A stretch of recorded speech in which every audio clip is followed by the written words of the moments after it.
so this is going to be an overview of international patenting, right? As you all appreciate, you could spend probably untold hours on any particular subsection of this. And we do have Will Doherty, our European counsel that we've used for a number of years. He's actually doing a more European-centric PSM next month. And so this will be a good warm up to kind of thinking about the international implications. And if we really like next month, session 2, we could entertain seeing if some of our other foreign associates would want to come on. And because I think it's beneficial.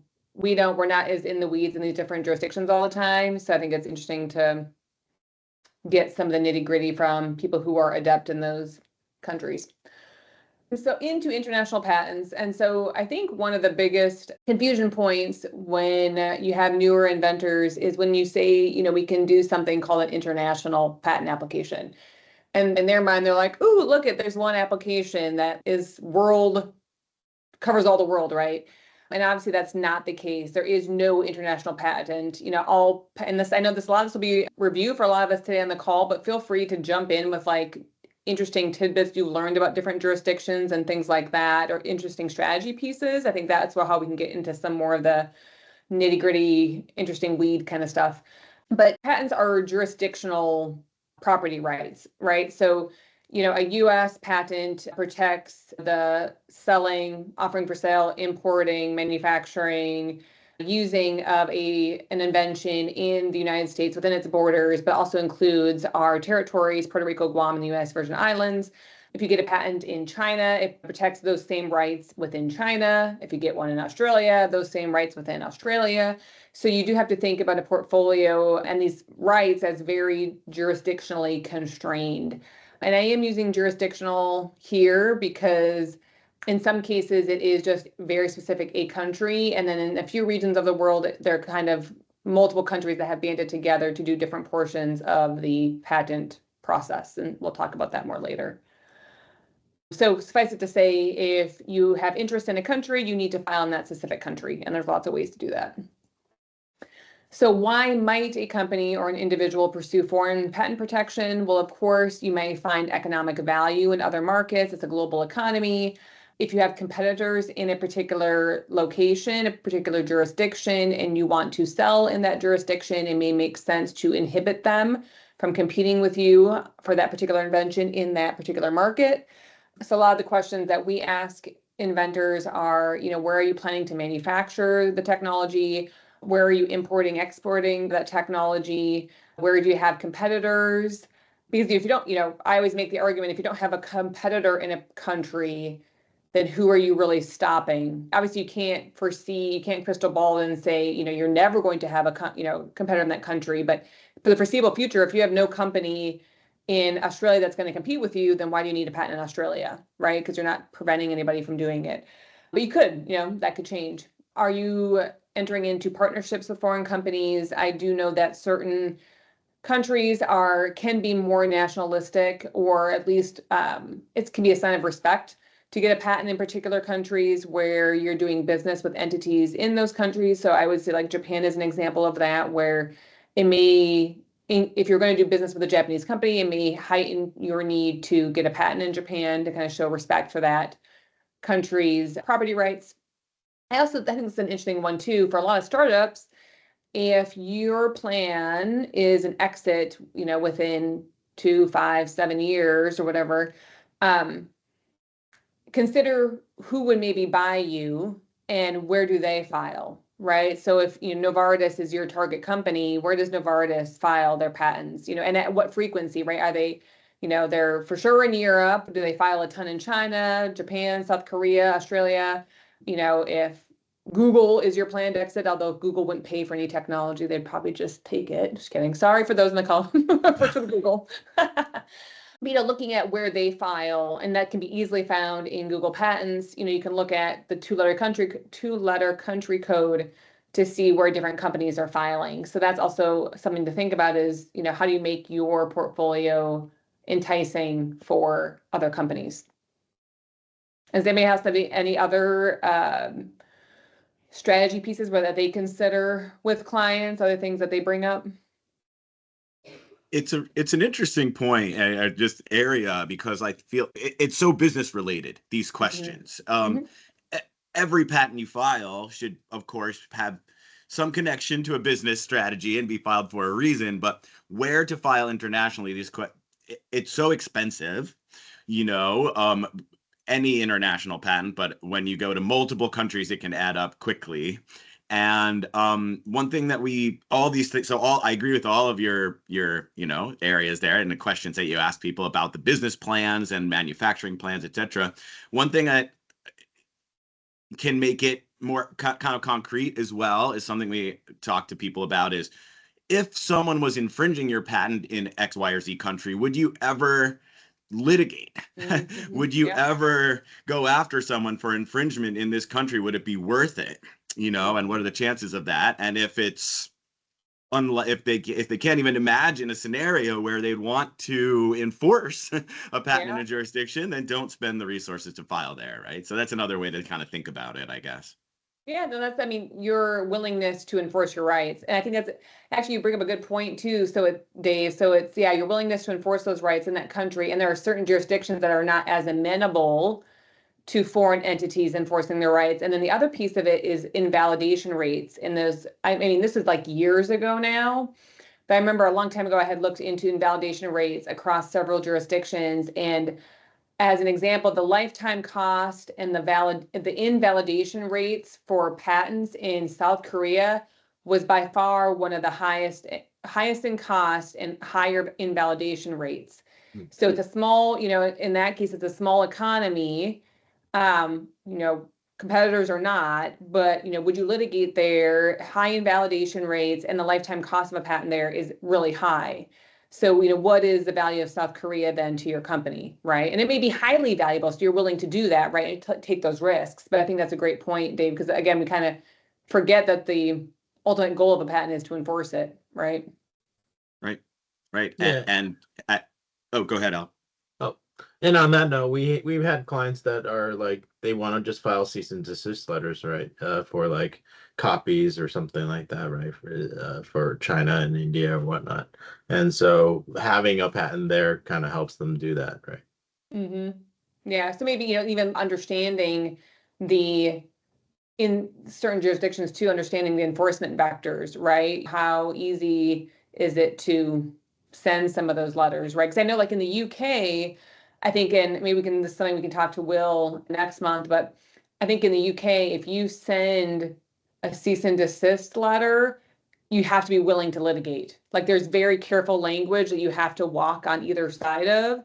And if you step over that line, you basically can be in trouble for, can't remember what the word is, but scaring, kind of scaring somebody with no teeth behind it, right? So you have to, if you use certain language, you got to be willing to go that extra mile. Otherwise, you could face your own legal actions. So that's a great point, Al, too. Just what do you want to do in that country? How would you enforce? And what are the lines in those countries? One of the things that I talk to clients about who are thinking about weird oddball countries and wondering where they should go. For consumer electronics or for components, look at major ports. There's major ports in the Netherlands. If you're going with a component into a major semiconductor fab and you're going in with raw material that you've created as part of your invention, like wafers, or components that make up electronics, right? Maybe you'd be over by Taiwan, or maybe you'd be, Hong Kong.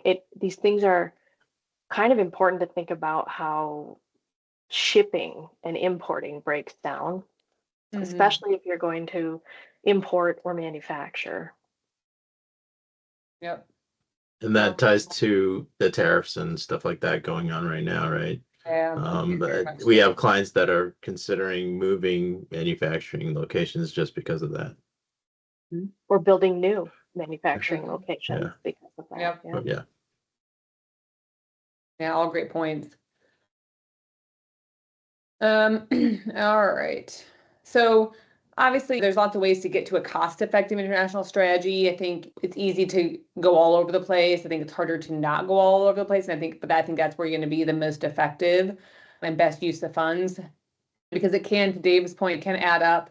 your U.S. counsel is working with a foreign associate in every country in which you are filing. And so those foreign associates are experts in their country's laws. And so they're going to have associated feedback and fees for what they need to do to make sure everything complies with their laws. There's fees, there's U.S. Patent Office fees, there's fees for the patent offices in foreign countries. And then depending on the jurisdiction, there's translations. And so all of this can add up, kind of a ballooning of costs if you're not strategic about where you go and how you spend your capital. So again, as I said in the previous slide, you got to make a pros cons list, all the places you're going to make and sell it and use it and import it, where your competitors exist, and all the things we talked about on the prior slide. So again, it's kind of like in the same realm. So strategy pointers, sales and use, think about where your target customers are. Think about competitor presence. Where are your competitors, and would you enforce against them if they are there?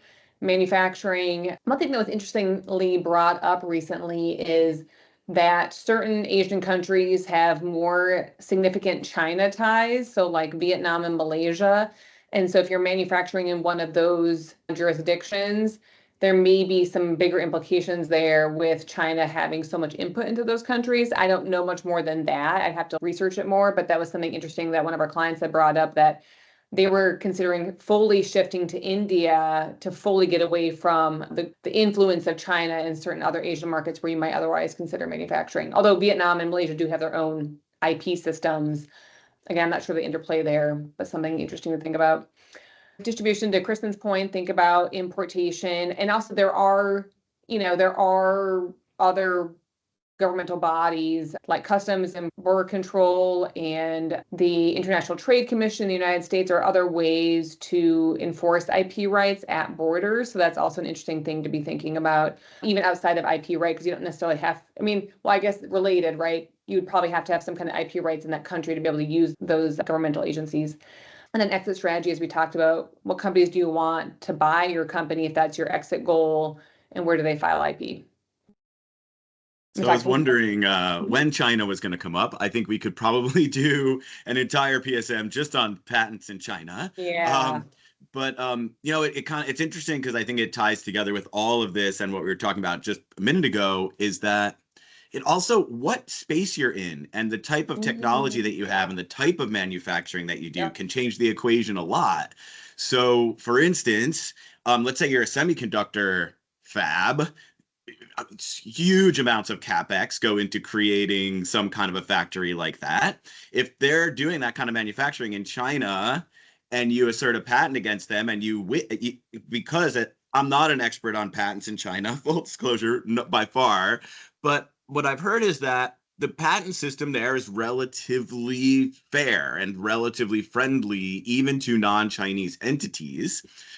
The damages can be relatively small, but they take these things seriously, and it's relatively fair. So you can get positive judgments. You can get a positive judgment on an infringement case against somebody else. But the problem is, if you're using a CM, let's say, to build a plastic toy or something like that, they can just shut that company down and pop up as a new name, new company, new CM, new address, everything with it.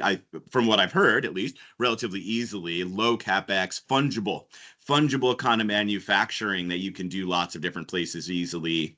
And so that is an example where it really kind of can depend on your particular technology area. Yeah, that's fair. That's fair. Well, and the other thing too, that brings up a good point too, Dave, if you have method of treatment, if part of your innovation is a method of treatment, you have super limited places where you can go. Now, US and Australia for sure, and then in other jurisdictions, you can maybe rework it as some kind of secondary use claim for compositions, or a device configured to have certain functions or something like that. But, when you start getting into the biotech, pharmaceutical kind of spaces, medical, thinking about kind of what that strategy is too, and if that limits where you can go. Yeah, Europe has its own rules about that are very different from the US in terms of therapies and things, right? Yeah. Yeah, and I think I'm going to do a PSM on that later this summer, like method of treatment stuff. So stay tuned. So foreign filing deadline, You must file internationally within 1 year of your earliest date. And this, I think, surprises a lot of people too. A lot of people get to that, get close to that 1 year date and they're like, can I just do the US now? We'll think about internationally later. And it's like, no, it's kind of now or never for this material. The other thing that catches people off guard is that if you've been publicly disclosing your technology prior to your earliest date, then you may also have lost your foreign filing rights. And there's a lot of different grace periods. And again, that could be its own whole talk around which countries have grace periods, which countries don't, like China and Europe do not have grace periods. Some countries have grace periods, but it's relative to the international filing date, not a provisional filing date. So it gets really messy really quickly. And so as soon as you learn that a client has done some public disclosure activity, then it's like, okay, well, what did they do and when?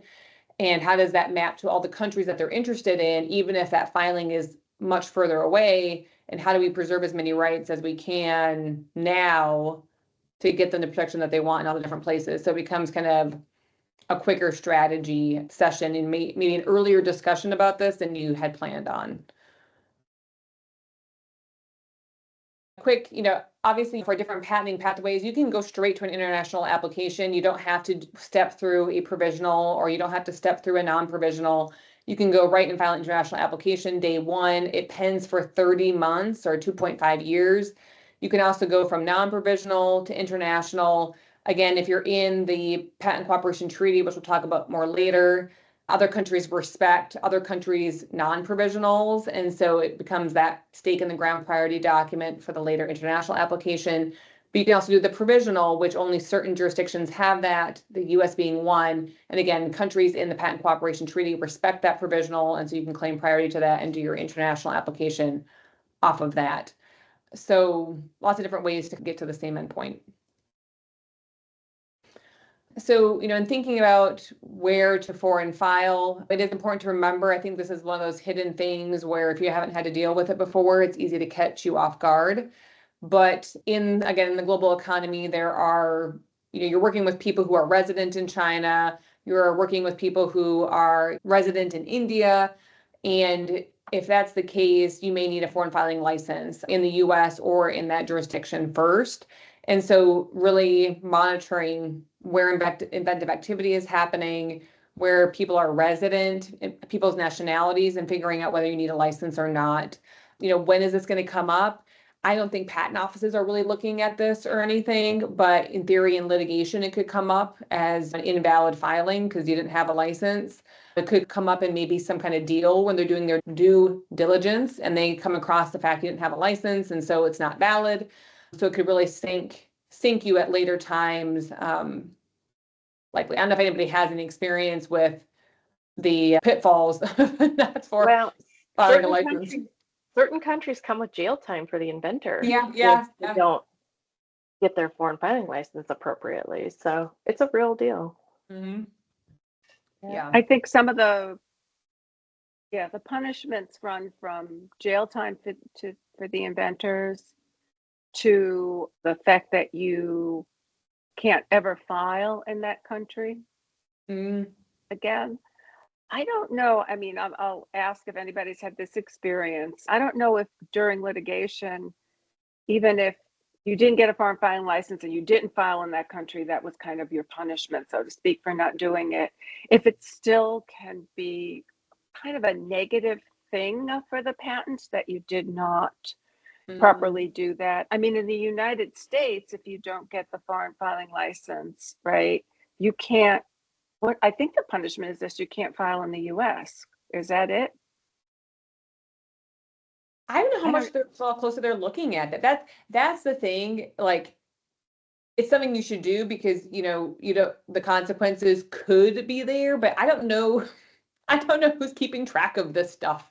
The point is it's discoverable. So, you don't want the most negative thing to happen to your client. So.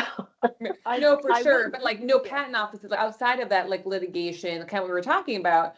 I don't think governments are monitoring whether you did or did not, right? And I don't think patent offices are looking that closely at it. So it's interesting. It's something you should definitely do, but at the earliest stages, nobody's paying attention, it feels like.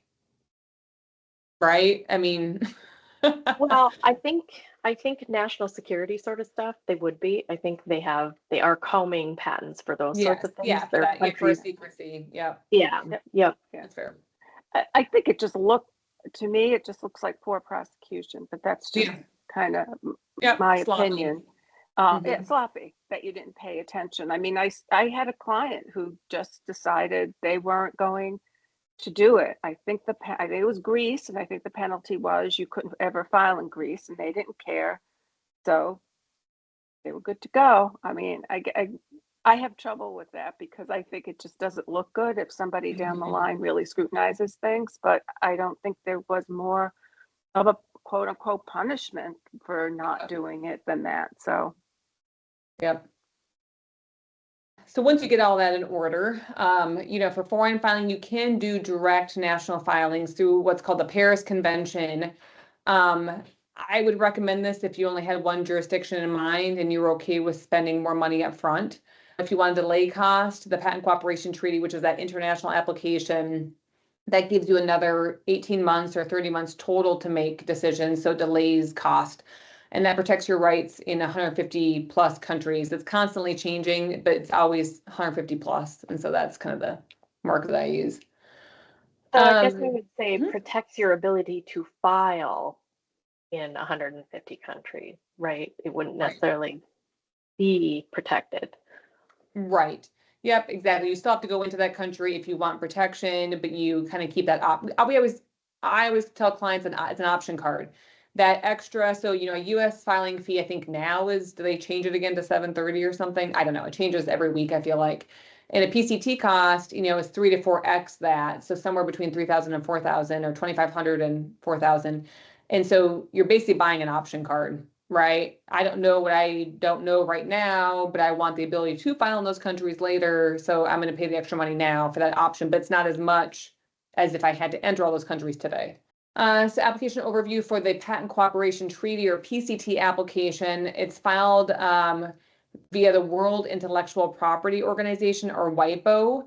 And again, it depends for 18 to 30 months, depending on when you pull that trigger on that filing. If you do the provisional or non-provisional year, and then within that year do that PCT, then the PCT is 18 months and your other filing was 12 months. Again, gives time for planning, country selection, delays cost, delays ballooning of your budget. And then obviously you can claim priority back to those original documents because it is part of that treaty and the process. And we'll talk a little bit more about provisionals in a few slides. Yeah, that's Mhm. I don't know. I mean, that's one of the things I think that works pretty well for startups, particularly in small companies. If you're like at a seed stage and you file your provisional, it gives you kind of a year, and then you can file a PCT, which gives you another year and a half, and then you're kind of getting more funding, seeing where you're getting traction, developing all of your business relationships at that point. You don't know which countries you might be interested in. It's not maybe enough time for a lot of companies, but because of it's so costly, I feel like this PCT really does add so much value and give companies so many options that they wouldn't have otherwise, which I think is why it's so popular, right? Yeah, 100%. So, if you are going to file a PCT, so things to consider is that not all countries are the same. Some countries like China and Europe and maybe even Japan have much more explicit support requirements. And how have you said things in the spec? And if that exact language was in your claims, would you be okay with that? And if you're not okay with that, then you need to adjust the spec language and or provide more spec language that would be more appropriate for your claims. Also, certain jurisdictions don't like the removal of elements that otherwise seem to be required.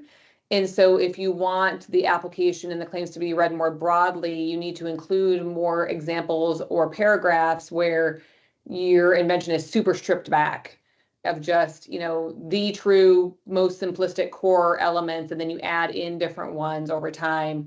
And that's like a big issue in Europe. So just thinking about that, where might your client want to file and how can you best set them up for success now when you're drafting in the US? In the PCT, there is no excess claim fees. So you can include lots of different claim variations, again, to kind of hedge against some of those intermediary claiming issues that you might experience. But you do pay for extra pages above 30, and I think it might be up to $16 or $18 per extra page above 30. So even though there's no excess claim fees, you can still run up the cost if you include, 10 pages of claims. And then again, just want to do careful planning because it is still a good chunk of money that can have lots of upside, but if corners are cut, there can be some more downsides. So timeline, as we said, WIPO, the World Intellectual Property Organization, is the ultimate entity that is reviewing these applications, but you file it with a receiving office. And WIPO can be the receiving office, or you can find one that's within closer to your jurisdiction. So the USPTO, for example, can be a receiving office, but it does need to be competent based on the applicant. So if the inventors are U.S. residents, I can't remember all the ones that are competent, but the Canadian Patent Office probably is, the U.S. one. It's reasonably broad. If you're a European entity, Europe, EPO, European Patent Organization or Office, is competent, but I don't believe the U.S. one is. And so when you start getting international clients, you got to consider which receiving office. And then when in doubt, just file directly with WIPO. That's also an ability just to file directly with WIPO and bypass all of that. The searching authority that you select as part of this process. So again, you can choose whatever searching authority you want. There's US searching authority, Europe, Russia, China, probably some other ones. You can select them and they will issue a search report and written opinion, which is your first glimpse at patentability of the claims, at least the first invention as deemed by the searching authority. Though that patentability assessment is not binding on any subsequent office, but it is, like I said, the first glimpse, and you may want to adjust your claims depending on what art they find. And the quality of that search is dependent on which searching authority that you select. I would argue that the US is kind of like middle of the pack in terms of the kind of art and quality of art they find. I would say that Europe is they find some good stuff. And then like Russia, I'd probably put them a little bit, it's cheaper if you want to save costs. It is cheaper to have Russia search, but it may not find all the most relevant art. And that's even if Russia was let back in. I think they kicked them out with their invasion of Ukraine. So I don't even know if Russia's an option right now. Anyways, I digress. Anybody have any thoughts or comments on that? All pretty straightforward.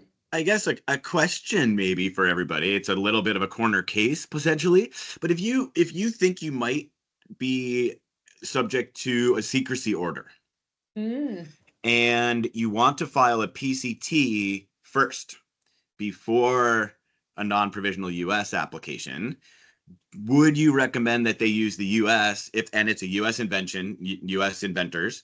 Would you suggest that they use the US as the receiving office, and will that cure any issues if they do determine there's a secrecy order? It depends if you have another inventor on there from another country that also has the same requirement. I believe filing the PCT is your only route. And that absolves you, I believe, from that foreign filing license. But I don't know who you pick as the search authority. I don't know if it matters. Does that impact who you select as your receiver? Like if the whole foreign filing, that's interesting. So the foreign filing license implications there too.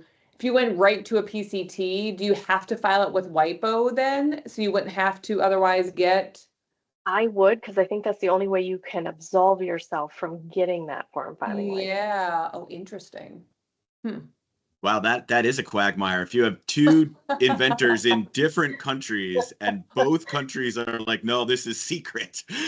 Yeah. And you can't or share you with have to anyone file else. first here. Yeah. Yeah, interesting. It's a real thing. Yep.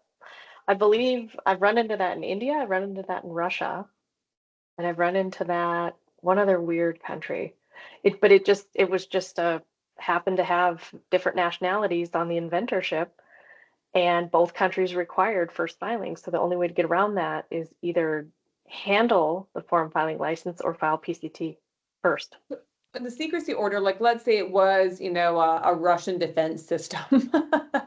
Can Russia put a hold on WIPO to the publication for them to assess it internally then? I don't know.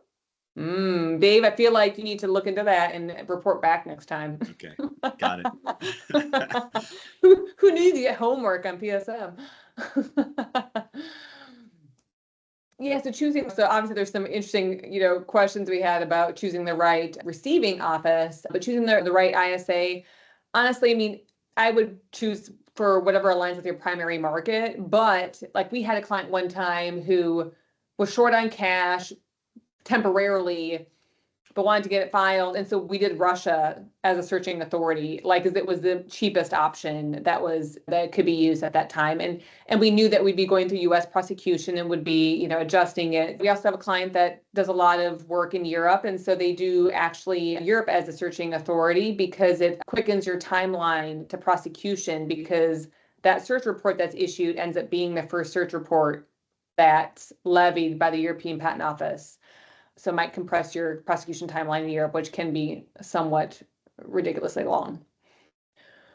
So then when entering national stage, again, you have to do it by that 30-month deadline. Some countries have a 31-month deadline, or you can late file the translation at 32 months. So there's some flexibility there. It's safe to say that roughly speaking, 30 months is your deadline. So you kind of got to choose countries by that point. Again, pay attention to the fact that there's national filing fees, there's translations, there's local counsel costs. Some countries have maintenance fees or annuities during pendency. The ones that come to mind are Europe and Canada.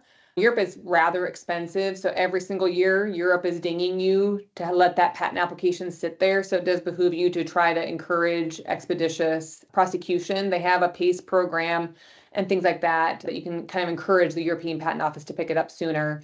And then all countries, as far as I'm aware, have annuities after grant, not necessarily including design patents, but utility patents for sure. And I will say, I'm not really touching on design patents here. Design patents do have a whole international strategy and stuff too. And I feel like that's a whole nother can of worms. But suffice it to say that you can also internationally file design patents. But I'm not really touching on that today. And then again, your national filing becomes a separate matter. It has a separate, a serial number, will become a separate patent, will have separate associated costs.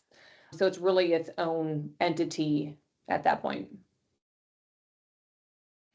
And then, so if you don't go the patent cooperation treaty route, that whole international filing that preserves your rights for 150 plus countries that you later select, if you go direct filing to a country through the Paris Convention, you have to do that within that same 12-month period. Again, any foreign filing has to be done within 12 months of your earliest date.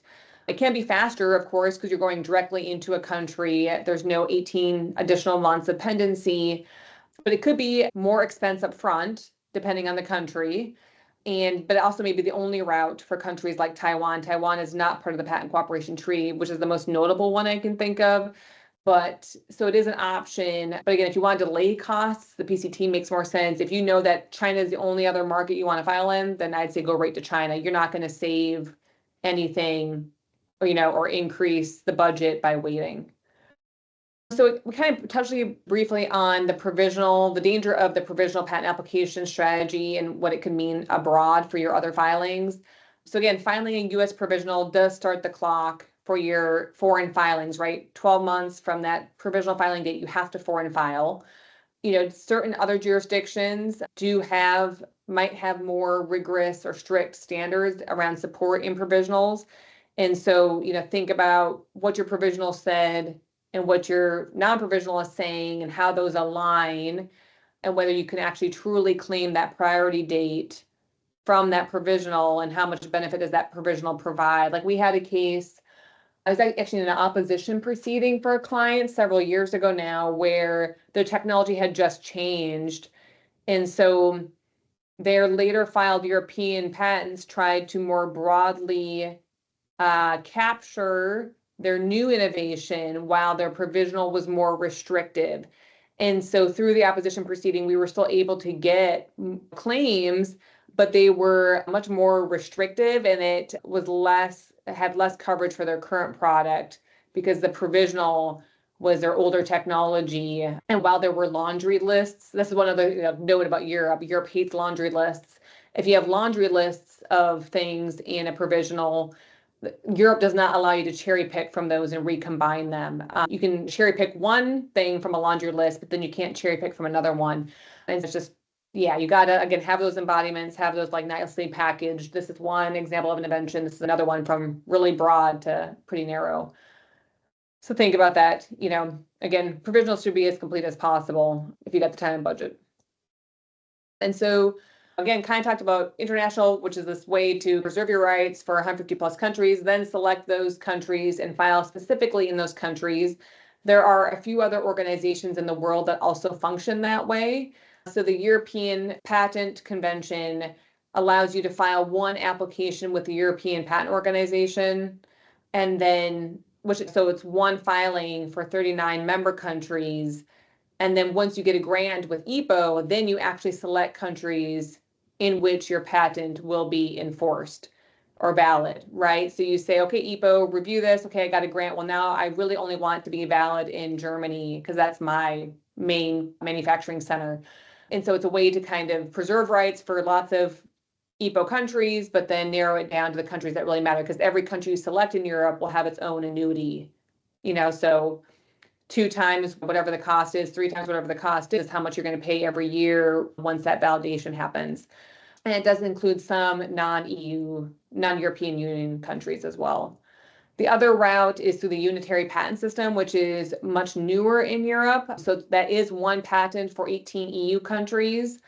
If you really want broad European coverage, this could be a good deal for you. However, in my experience, because it does not cover a few key European markets, especially the UK because of Brexit, if you're not interested in 4 or more member countries, it doesn't financially make sense.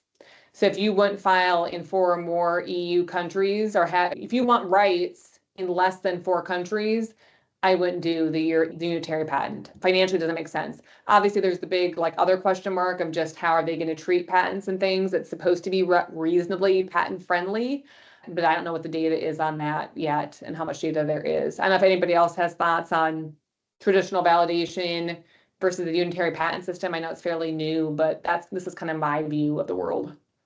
Agree with oh, go ahead, Ash.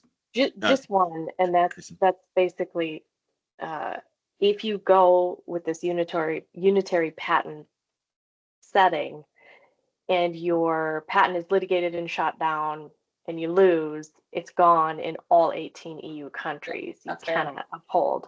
If you go in the other direction with the EPO direct, and you've got Italy and you've got Germany and you've got 5 other countries, you have to separately litigate in each of those countries in order to get your patent knocked down and knocked out. Mm-hmm. So there are benefits, but there are risks.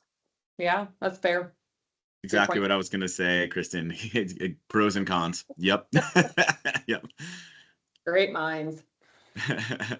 So again, use EPO for multiple countries, or if undecided on scope. You can go directly into particular European countries. You don't have to do it through EPO, but in my experience, depends on the country. It can be more expensive actually. So for example, we had a client at one point who thought about going directly into Germany, and it was actually more expensive because if you go into Germany, you have to translate the whole spec into German, I think. And so direct filing, because right now with EPO, you go in with a US specification and then you just have to translate the issued claims into French and German, I think. But if you go directly into some of these countries, you actually have to translate the full specification. That's also true though for validation, that I think if you validate in Spain and maybe even Italy, you have to translate everything. You can't just translate the claims. So every country is going to have its specific requirements. Again, that's another funnel point of strategy of where does it really matter to validate and what are the cost implications of validating in all these different countries. And that's where maybe the unitary patent system would make more sense than, again, if you have lots of expensive countries. Africa also has an option like this. You can go into ARIPO, but so it is a regional system, just like EPO. You file once for multiple African nations. And again, this is great if you're not quite sure how you're going to commercialize in Europe or in Africa. So we've used this for one client. Obviously, Africa is not always a top of mind jurisdiction, but for those emerging markets or technologies that are meant to work in developing nations, it's good to remember that ARIPO kind of has a similar process as Europe. And then I'd be remiss not to touch on divisional practice. So in the US, and that's kind of what Dave mentioned earlier, we do have continuation practice in the US, which means you can keep on from one original patent, keep on getting additional claim sets over time to get more patents of varying scope or to protect different inventions that are all in that original specification. The same is not technically available in other countries, but it is in a little bit different way. It's called divisional practice. And I think the key difference there is that, they do need to more clearly be inventively different. If a foreign office believes that your prior issued patent and the new claims you're trying to get are they share a similar inventive concept. There's no different inventive concept. You're not going to be able to get those new divisional claims. I know the US, sometimes you'll get a continuation claim set and literally there's one word in the claim that you don't like. So you'll tweak that one word and throw it back in. I don't think that would work in a lot of foreign patent offices. But now if you have lots of different inventions, system claims versus device claims versus how the software works in some kind of method like claims or something, then, that's great and ripe for divisional claims. The biggest consideration that I can think of is that, one, there are certain practices where you need to preserve your rights in certain countries by, I think, presenting more of the claims up front. And then also consider cost. So Europe is the one that comes to mind, where if you file a divisional in Europe, you have to pay annuities all the way back to the beginning. So it's not like, oh, from this date of my divisional filing, I now need to pay yearly fees for this pendency. I need to pay it as of this date, but I also need to pay for all the time that it could have sat there. So it's kind of crappy, frankly, but it is what it is, and I don't know if it's going to change. And a divisional in Europe could easily be $11,000 when if it were the first claims that you filed, it would have been like $5,000 or $6,000. So it can be quite costly. So yeah, that was a lot, and really just like the tip of the iceberg. I feel like there is no global one patent that protects you everywhere. Patents are very jurisdictionally restrained or contained, however you want to put it. So if you want to protect your rights in a particular country or jurisdiction, you need to get a patent in that particular country or jurisdiction. Use these different treaties or conventions, the Patent Cooperation Treaty or the Paris Convention, use them to match your business needs. If you know what you want to do up front, you can limit expense by going directly into different places. If you're not sure, buy an option card, do the PCT path. But again, 12 months is your deadline, and be careful about public disclosure prior to any filing, because public disclosure prior to any filing can really be problematic. And then obviously think about budget. You can't rely on your counsel. We try to provide as much data as we can up front. And Kristen shared some great graphics about costs, and I didn't want to scare people. So I didn't print them up. But, just don't expect people to manage your budget for you. Ask the questions, get the data, so that when you jump into these places, what it's going to look like over whatever time period you plan on holding this before you exit or sell the IP. So that is it. Thanks for hanging with me, everybody. That was quite the smorgasbord of information. Yeah, it was good. I only have one question to tie the International Search Report concept at the PCT level to the US Patent Office. And so I want to direct this question to Al, because Al used to be an examiner. Ooh. Put you on the spot. A while ago, yes. That's okay, back in the day. But when you picked up a US case to examine, what reliance did you have on the International Search Report if there was a counterpart PCT filing, and how'd you use it? I don't think there was that much reliance. I don't recall. I think a lot of that stuff, even the related other countries, if it's filed in like an IDS, right? Those reports, like, you're not using it as the end all be all. You're just looking at it for the references and see if they're close, right? It cuts your time a little, helps So you take narrow it your down a full little. review. Yeah. You took your full review just like normal. And okay, well, that's good to know. That's, I have clients ask that, well, the search report says this, and in the US this happened, and why didn't they consider this? And so just good to know from one source. But I would wonder if I don't think they give them to the same examiners, so that's the thing. I'm not sure. No, if it was a US searcher on PCT, I believe those are contractors. I don't know that those are US. I don't think they. Yeah, I Well- don't think I've ever seen it directly. So And I've even, I mean, even with PPH, the patent prosecution highway things that we've done recently, in theory, that's like a quick win, right? Like you get an allowance because like it's already been looked at, but more often than not lately, it it's expedited your review, like it gets picked up quicker, but we've had still office actions being issued. So, which clearly shows a dissidence between what was said in the search report versus what the US Patent Office thinks. I think one thing that I've kind of at times battled, I want to say, is when you do a PCT, you get your international search report, and over the years, there's this Article 19 amendments, Article 34 amendments, and what you can do, and then what do you do when you go national stage? And I because of all of these comments that were just made, yes, we file, particularly in the US, you cite all the art.